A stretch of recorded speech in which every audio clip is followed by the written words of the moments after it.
दोस्तों नमस्कार। दोस्तों रविंद्र सिंह भाटी का लोकसभा चुनाव लड़ने का जो सस्पेंस था वो आखिर खत्म हो चुका। अब देखिए कई दिनों से मीडिया पर अटकलें लगाई जा रही थी कि रविंद्र सिंह भाटी क्या बाड़मेर जैसलमेर से 2024 का क्या लोकसभा चुनाव लड़ेंगे, क्या निर्दलीय चुनाव लड़ेंगे या फिर बीजेपी पार्टी ज्वाइन कर बीजेपी पार्टी से चुनाव लड़ेंगे। इन सब पर आखिर सस्पेंस खत्म हो गया।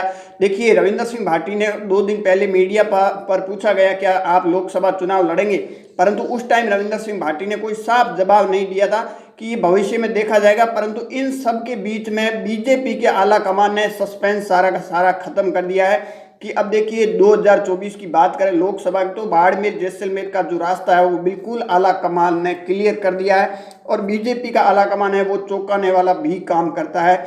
अब देखिए बात करें शिव से तो रविंद्र सिंह भाटी ने जिस तरह विधायक का 2023 के अंदर निर्दलीय चुनाव लड़कर चुनाव जीता, उसके बाद में कई अटकलें इस तरह की मीडिया पर सोशल मीडिया पर और उनके जो समर्थक थे वो अलग अलग दावा कर रहे थे कि भाटी 2024 का लोकसभा का चुनाव लड़ेंगे।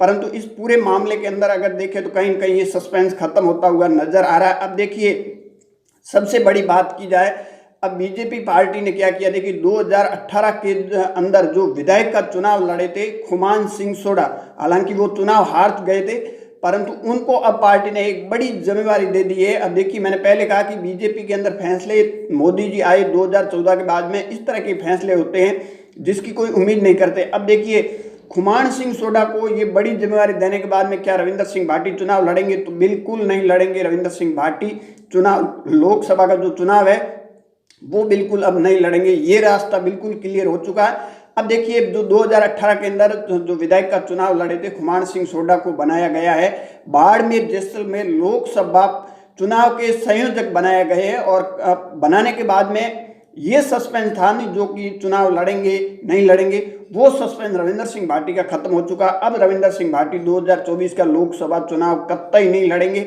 और बीजेपी के आला कमान ने भी एक मैसेज देने की कोशिश की है कि पार्टी के लाइन पर रहेंगे तो पार्टी की ही अनुशासनहीनता के अंदर रहना चाहिए। अब देखिए भाटी हालांकि अभी निर्दलीय चुनाव लड़ा है, कोई बीजेपी के अंदर है नहीं।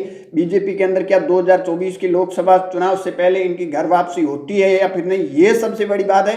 परंतु जो अटकलें लगाई जा रही थी कि निर्दलीय चुनाव लड़ेंगे वो सस्पेंस अब खत्म हो गया, क्योंकि देखिए कैलाश चौधरी को टिकट को लेकर जिस तरह खतरा मंडरा रहा है, अलग अलग आप सोशल मीडिया ये न्यूज़ पर देख रहे हो तो वहाँ भी आपको इस तरह की जानकारी मिल रही है कि खतरा है। और उसके बाद देखिए जो 2018 के अंदर विधायक का चुनाव लड़ा था और इस बार टिकट नहीं मिलने पर भी पार्टी के साथ खड़े रहे खुमान सिंह सोडा को ये पार्टी ने बड़ी जिम्मेदारी देकर एक मैसेज देने की पार्टी के अंदर कोशिश की है कि जो पार्टी के शासन के या पार्टी के कार्यकर्ता हैं उनको कुछ भी किसी भी टाइम कोई भी पद भी दिया जा सकता है या फिर टिकट भी मिल सकती है। तो इस जो पद दिया गया है इसके पीछे मायने क्या है, इसका देखिए साफ साफ इशारा जा रहा है कि लोकसभा की टिकट बाड़मेर जैसलमेर के अंदर जो इस बार आने वाली है चौंकाने वाली है, जिसने किसी ने उम्मीद नहीं की उस पार्टी को। जिस तरह मोदी जी ने भजन लाल को मुख्यमंत्री बना के फैसला लिया चौंकाने वाला, उसी तरह राजस्थान के अंदर लोकसभा की जो टिकटें हैं वो भी आपको इसी तरह देखने कम से कम 8 से 10 जगह टिकटें चेंज होने वाले हैं।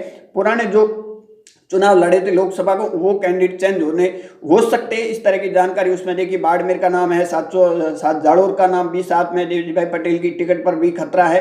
तो बीजेपी इस तरह के कई फैसले लेते हैं, उनके बाद में जो अटकलें होती है वो खत्म हो जाती है। अब ये सस्पेंस खत्म हो गया कि रविंद्र सिंह भाटी 2024 का लोकसभा चुनाव नहीं लड़ेंगे। देखते रहिए लकी न्यूज़ बाड़मेर तक।